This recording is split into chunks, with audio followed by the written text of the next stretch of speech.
नमस्कार. समर्थ रामदासांच्या मनाचे श्लोक या अथांग आणि शाश्वत शहाणपणाच्या आजच्या या विशेष निरूपणात आपलं स्वागत आहे.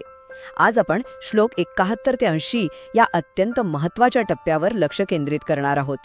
आपलं मानवी जीवन हे अनेकदा सांसारिक ओझ्यांनी आणि न संपणाऱ्या चिंतेने ग्रासलेलं असतं, बरोबर? पण यातून बाहेर पडण्याचा एखादा साधा, सोपा आणि प्रभावी मार्ग खरोखर असू शकतो का? याच महत्त्वाच्या प्रश्नाचं उत्तर आज आपल्याला या विश्लेषणातून मिळणार आहे. चला तर मग थेट या प्रगल्भ विषयाकडे वळूया. श्लोक 71 ची सुरुवातच बघा किती अद्भुत आहे. जयाचे नामे महादोष जाती. हे शब्द ऐकल्या क्षणीच मनात आशेचा किती मोठा किरण जागा होतो ना.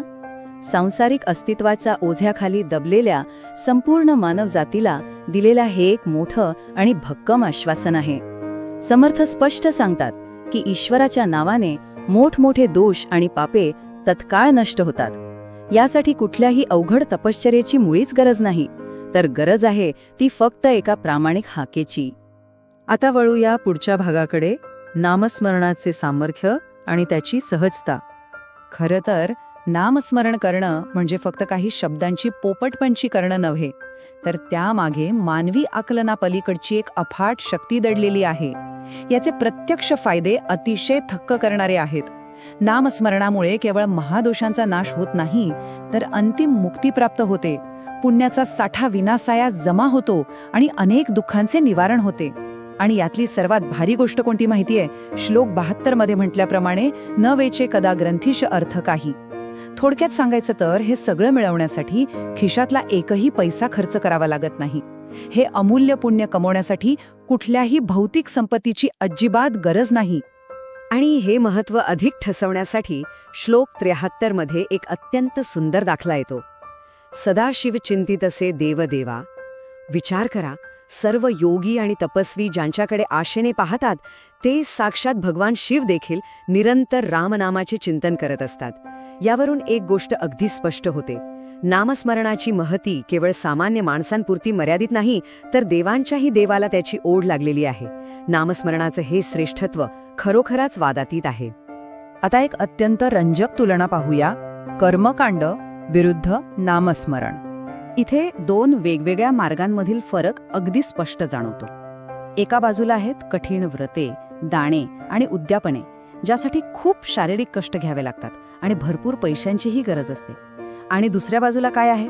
तर अत्यंत सहज आणि मोफत असं नामस्मरण, जे लहानांपासून अगदी वृद्धांपर्यंत सर्वांना विनासायास शक्य आहे. बहुतांपरी संकटे साधनांची असं म्हणत समर्थ आपल्याला नेमकी हीच जाणीव करून देतात की इतर अनेक साधनांमध्ये अडथळे असू शकतात, पण नामस्मरण हा सर्वांसाठी खुला असलेला सर्वात सुलभ आणि सर्वोत्तम मार्ग आहे. तर या सर्वांत आपला खरा शत्रू कोण आहे? श्लोक 72 मध्ये अतिशय समर्पक असा संसार शत्रू हा शब्द प्रयोगाला आहे. हा संसार शत्रू म्हणजे दुसरं तिसरं काही नसून हे न संपणारं, खवळलेलं आणि कधीही तृप्त न होणारं सांसारिक जीवन. मानवाचा हाच तो खरा शत्रू आहे, जो आपल्याला मायेच्या जाळ्यात कायम अडकवून ठेवतो. पण समर्थ अतिशय आत्मविश्वासाने ग्वाही देतात की हा महाभयंकर संसार शत्रू केवळ ईश्वराच्या नामस्मरणाने आपण अगदी सहज जिंकू शकतो. पण यासाठी एका गोष्टीची नितांत गरज आहे, ती म्हणजे रामावर दृढ विश्वास आणि अढळ श्रद्धा. साहजिकच मनात विचार येतो, जर नामस्मरण इतकं सोपं आहे तर ते नेहमीच काम का करत नाही?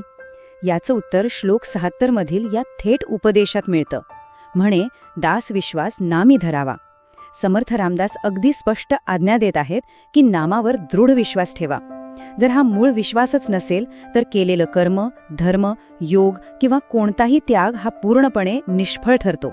नामस्मरणाची ही प्रचंड शक्ती केवळ विश्वासाच्या भक्कम पायावरच उभी असते. आणि हा विश्वास का ठेवायचा?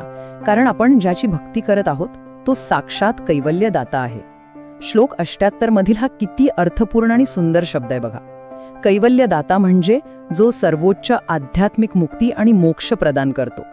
कोणत्याही साधकाला यापेक्षा मोठं आश्वासन ते काय हवं? कारण आपल्याला मिळणारी ही मुक्ती थेट सर्वोच्च दैवी स्रोताकडूनच मिळणार आहे. पण समजा हा विश्वासच नसेल तर काय होईल? श्लोक 78 मध्ये एक अतिशय कठोर आणि सत्य इशारा दिला आहे. ज्याच्याकडे हा विश्वास नाही तो विनाकारण देह संसार चिंता म्हणजेच सांसारिक चिंतांचं हे भलं मोठं ओझं आयुष्यभर वाहत राहील. श्रद्धेविना मानवाच्या वाट्याला केवळ न संपणारी आणि निरर्थक चिंताच येते. हे एक अतिशय वस्तुनिष्ठ सत्य आहे जे समर्थांनी इथे मांडलं आहे. म्हणूनच आता आपण पुढच्या अत्यंत महत्त्वाच्या टप्प्यावर आलो आहोत, चिंता आणि मत्सराचा त्याग. हे एक मोठं आंतरिक परिवर्तन आहे. या निरर्थक चिंतेच्या जाळ्यातून बाहेर कसं पडायचं, समर्थांनी बदलाच्या या 3 पायऱ्या अतिशय सोप्या करून सांगितल्या आहेत. पहिली पायरी सांसारिक चिंता सोडून देणं. दुसरी पायरी हृदयात राघवाची भावना म्हणजेच दृढ श्रद्धा निर्माण करणं. आणि तिसरी सर्वात कठीण पण तितकीच महत्वाची पायरी म्हणजे मत्सराचा त्याग करणं. ही काही नुसती बाह्यकृती नाही बरं का, तर हे एक आंतरिक परिवर्तन आहे जे खऱ्या आध्यात्मिक मुक्तीसाठी आपल्या मनाला तयार करतं. श्लोक 79 मधील ही ओळ बघा, भवाची जीवा मानवा भुली ठेली.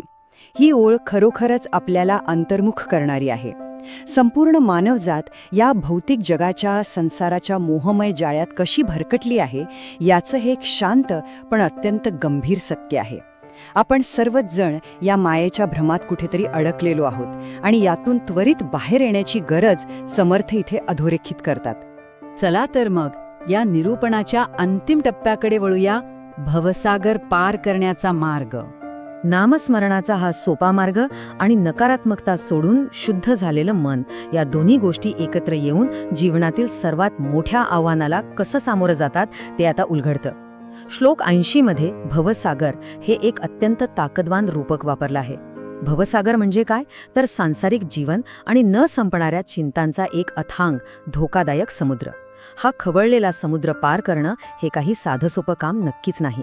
जीवनातील संकटांची भव्यता दर्शवण्यासाठी हा शब्द अतिशय चपखल आहे. आणि या अथांग भवासागरातून तरवून जाण्याचा तो अंतिम मार्ग श्लोक 80च्या आधारे स्पष्ट होतो. देवाला आपल्या अंतःकरणात घट्ट साठवा, मत्सराचा अतिशय कठोरपणे त्याग करा आणि सर्व अनावश्यक ओझी विसरून जा. लक्षात घ्या, जेव्हा मनातील मत्सर पूर्णपणे नष्ट होतो आणि केवळ शुद्ध श्रद्धा उरते तेव्हाच हा कठीण भवसागर अगदी सहज पार करता येतो. हेच या सर्व श्लोकांचं सर्वात मोठं फलित आहे. जाता जाता आपण सर्वांनी एका अतिशय महत्त्वाच्या प्रश्नावर नक्की विचार करायला हवा. आजच्या या आधुनिक आणि सतत स्पर्धेच्या युगात असलेला मत्सर आणि हेवा जर आपण सोडून दिला तर तीच खऱ्या अर्थाने आपल्या आयुष्यातील हा वादळी भवसागर पार करण्याची अंतिम गुरुकिल्ली असू शकते का? शेकडो वर्षांपूर्वीचं समर्थ रामदासांचं हे प्रगल्भ तत्वज्ञान आजच्या काळातही आंतरिक शांती मिळवण्यासाठी किती तंतोतंत लागू पडतं हे खरोखरच थक्क करणारं आहे. याच विचार करायला लावणाऱ्या प्रश्नासोबत आज आपण इथेच थांबूया. या अमूल्य शहाणपणाच्या विश्लेषणात सहभागी झाल्याबद्दल मनपूर्वक धन्यवाद.